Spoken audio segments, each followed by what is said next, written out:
Voltamos com o nosso programa em pauta, conversando nessa noite sobre o tema da prostituição, realmente um desafio em todos os tempos. Aqui nos nossos estúdios, em Belo Horizonte, o nosso querido Frei Antônio Moser e o senhor Raimundo José da Costa, que é coordenador da Pastoral AIDS pelo Leste 2 da CNBB, Conferência Nacional dos Bispos do Brasil. Nós falamos no primeiro e segundo bloco um pouco sobre essa panorâmica, dando essa panorâmica geral, mas agora a partir da dura realidade que o nosso país enfrenta, prostituição infantil, prostituição de rapazes, moças, turismo sexual, até tendo em vista, inclusive, esses grandes eventos que o Brasil sediará, como Copa, Olimpíadas e assim por diante. Então nós queremos, a partir dessa verdadeira indústria que se forjou, saber se existe alguma linha de ação para mudar isso, qual pode ser a alternativa para a nossa população, especialmente aqueles que são, ora, vitimados ou aqueles que estão usando disso para ganhar e ganhar muito dinheiro. Antes, porém, nós vamos aqui ao nosso Povo Fala, porque é importante também o nosso povo dar a sua opinião.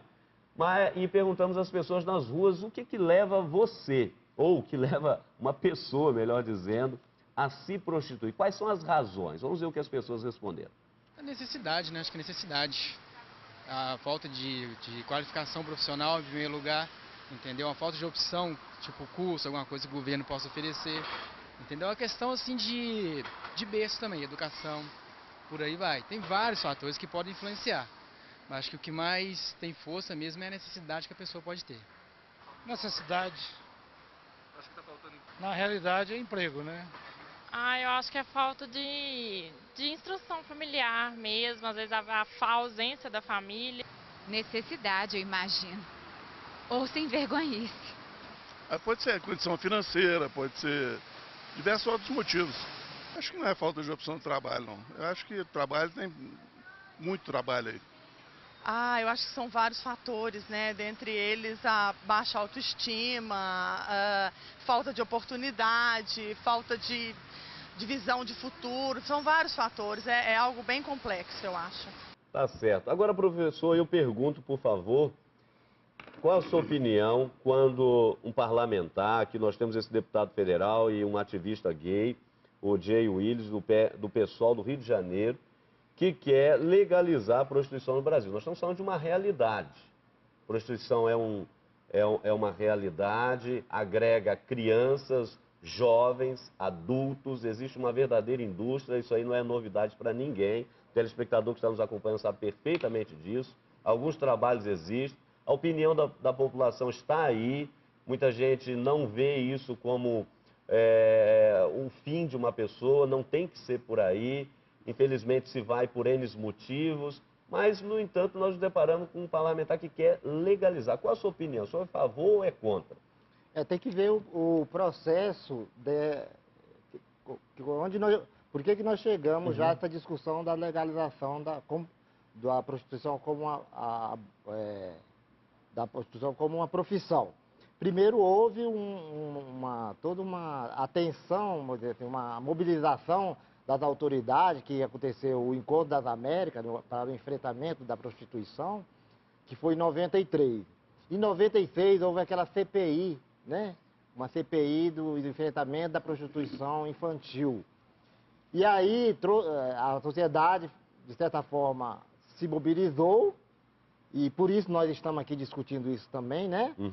Foi a partir dessa mobilização, senão a questão da prostituição não era nem discutida, né? Mas enfrentando algumas situações. A escravidão das pessoas em si, né, que está nessa situação de prostituição. E aí surgiu um problema muito grande, e aí entra a questão econômica também, aí eu acho que a economia em si mesmo, né, que foi o incentivo das autoridades brasileiras ao turismo no país para gerar mais economia e tudo mais.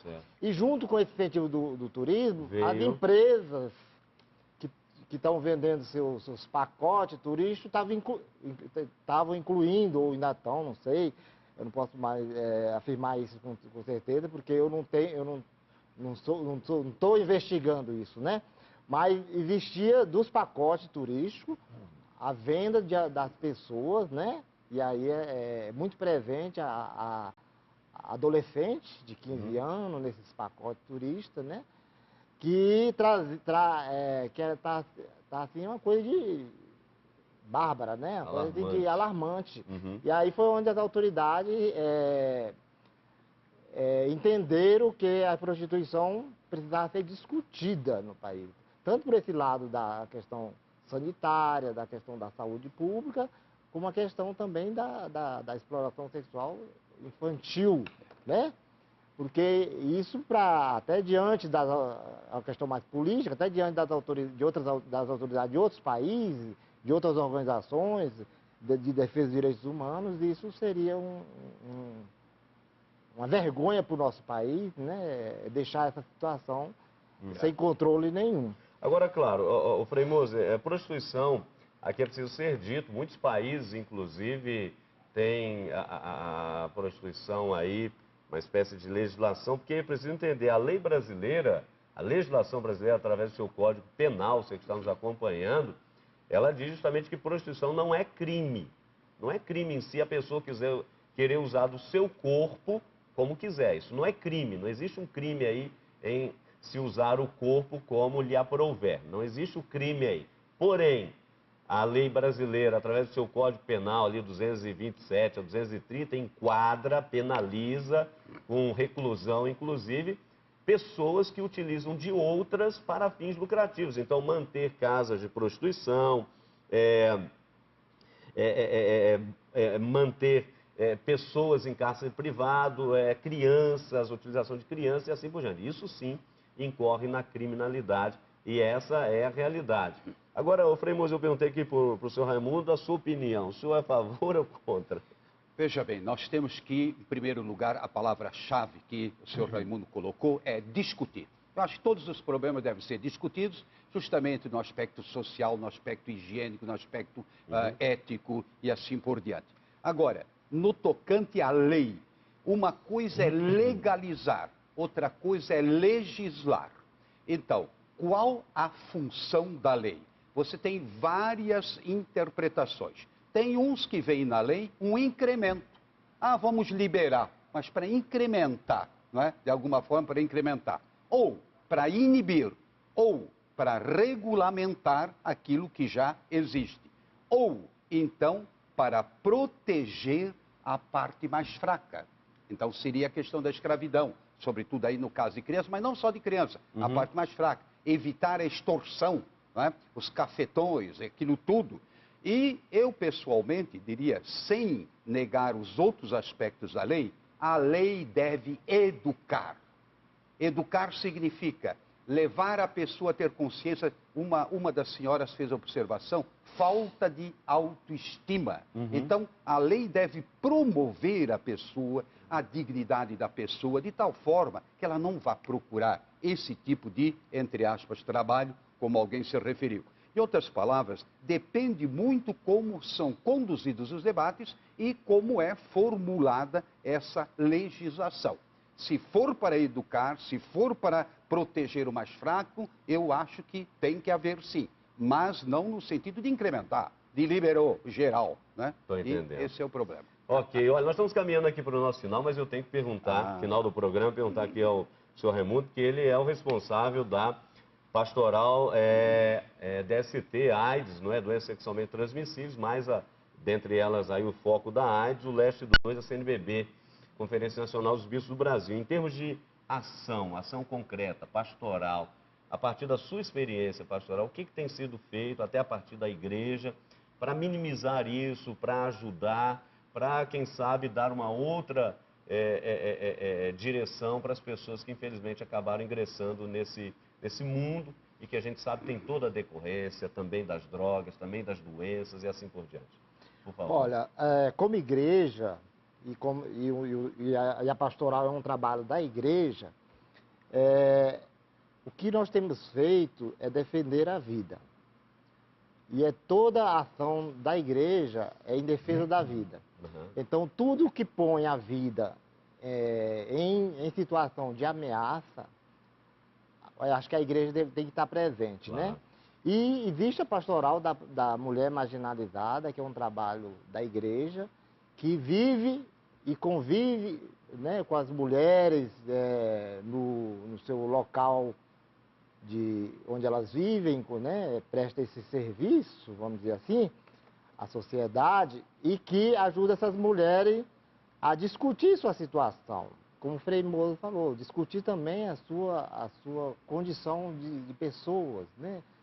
Respeito pelo seu corpo e buscar alternativas, né? Buscar alternativas para sair dessa situação, porque também o trabalho é tão degradante que ela não consegue ficar por muito tempo nessa situação. Frei Mozo, e rapidamente, a partir do ponto de vista moral, social e sanitário, não é? O que se pode fazer para minorar isso daí e, claro, resgatar a dignidade da pessoa, de modo que tenha realmente uma vida saudável no completo sentido da palavra. Olha, rapidamente. O seu Raimundo, ele foi muito feliz nessa colocação, quando ele diz que tem que ter uma pastoral, e tem muitas dioceses que tem, da mulher marginalizada, não só sobre esse ângulo, mas os outros ângulos, estamos aí presentes para esclarecer, para ajudar a pessoa a sentir o seu drama e, eventualmente, estender a mão para que ela possa superar. Eu vou terminar de uma maneira assim um tanto escandalosa, porque eu fiquei escandalizado. No meu tempo de estudos, em Lyon, na França, não é? Tinha lá, evidentemente, como em todas as cidades, certos locais, vamos dizer assim, de concentração da prostituição. Bordéis, né? Não só, mas eu fiquei assim, na primeira quinta-feira santa, os frades ofereciam um jantar para essas mulheres. Num salão, eles serviam o jantar para dizer: filhas, Deus ama vocês também. Gente, aquilo me tocou tão profundamente, não é? É como Cristo. Vai, não peques mais. Sem moralizar, sem jogar pedra, nós queremos que vocês um dia sejam tratadas como mulheres, como gente. Olha, para mim, isso foi um gesto que nunca mais vou esquecer. Tão antigo e sempre novo. Nós agradecemos muito aqui ao senhor Raimundo, ao Frei Antônio Mozo e, sobretudo, a você que esteve conosco. É claro, como o senhor Raimundo disse no começo do programa, se fôssemos continuar falando aqui, ficaríamos horas a fio, mas o tempo não nos permite a sequência da fala. Então, nós agradecemos muito aí o seu carinho, a sua participação e prometemos, claro, voltar na próxima semana com um novo tema, um novo debate aqui pela sua TV Canção Nova. Então, um grande abraço, um ótimo final de semana e até a próxima sexta, se Deus quiser.